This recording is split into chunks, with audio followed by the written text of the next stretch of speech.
Wednesday morning. We've just become English Heritage members and we've come to Osborne House. It's pretty busy. Numbers, obviously pandemic starting to ease down a little bit. Gates are open, there's still all the usual controls in place, but the access to the building itself is somewhat limited at the moment, but we're going to go and take a walk around the grounds. First of many sections to go and see is the walled garden. Got some really incredibly mature trees here. Look, yeah, cedars. These are many hundreds of years old, these trees. Loving the apples. They've got apples which are all done as espaliers along the side. A lovely series of archways. Looks like we've got some greenhouses or something over on the side.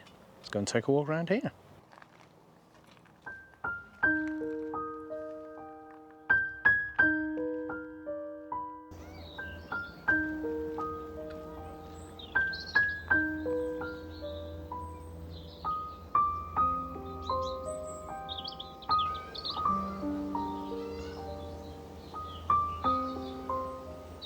There's a significant amount of land here. We were discussing earlier the absolute army of volunteers they've got that keep this place spick and span. We're only looking at they did a model of the grounds and it's huge. We're only just tickling the one corner of it. Behind me there's a walk all the way down to the beach. I think this is one of those places where you could probably come for 2 or 3 days depending on how keen you are with walking. Walking down from Osborne House, you come down a long path, tree-lined pathway all the way down to the sea. And apparently this is where Queen Elizabeth, Prince Albert would come down here and take a daily swim. And apparently this is where the children would be regularly found in the early days. And just over to my left, you can see there is the bathing house. So this apparently was wheeled into the sea to allow dignity for the royals to get dressed and sort of be able to get into the sea without the general public being able to see them, though I'm sure the general public weren't allowed around here on a daily basis. This is Queen Victoria's bathing machine, and it had apparently, so I'm assuming this on the right, there was a plumbed in WC. Here this veranda was used for just sitting on generally.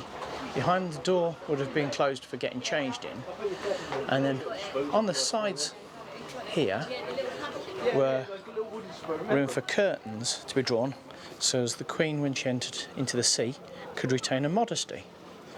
Talking of modesty, you enjoying yourself?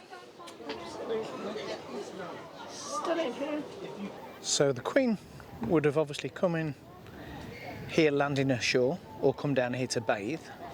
And just to give you an idea where this place is in perspective to the house,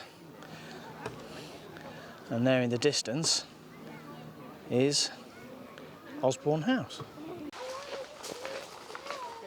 It appears that Prince Albert grew up with his brother Ernest in Germany and loved the Swiss style chalets so much that he had one built for his children.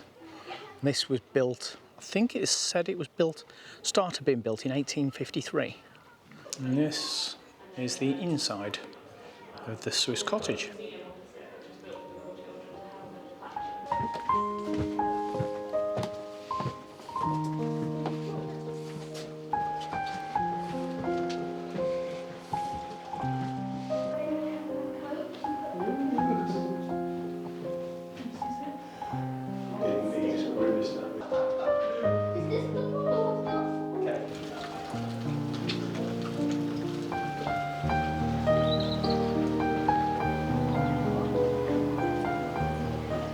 Reading the literature, it says that Queen Victoria was quite an avid gardener.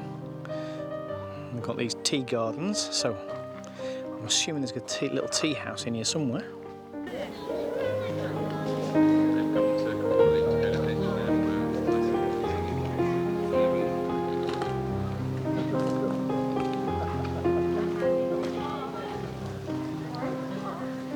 This is the tool shed.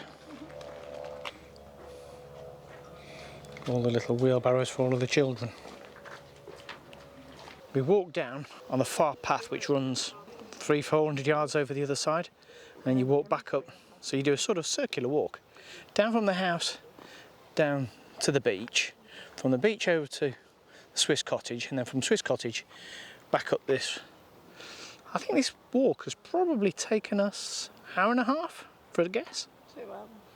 2 hours. Yeah, depends upon what speed you walk. As dining rooms go, it's not a bad one.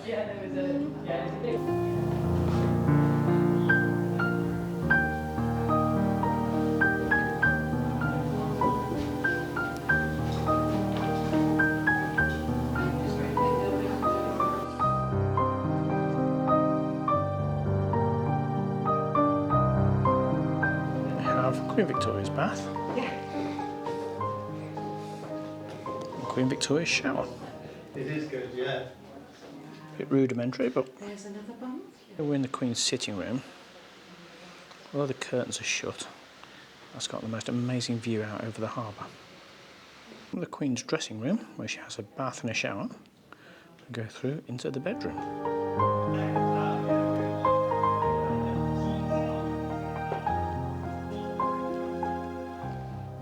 Apparently, according to that sign, this is the room that Queen Victoria died in.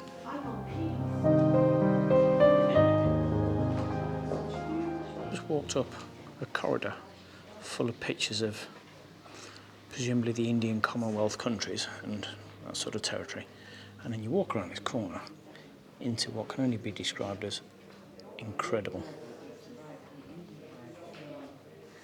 Wow.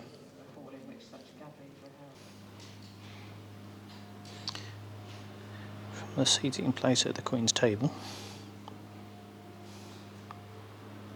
it appears that Queen Victoria was a very early advocate for anti-slavery and anti-racism.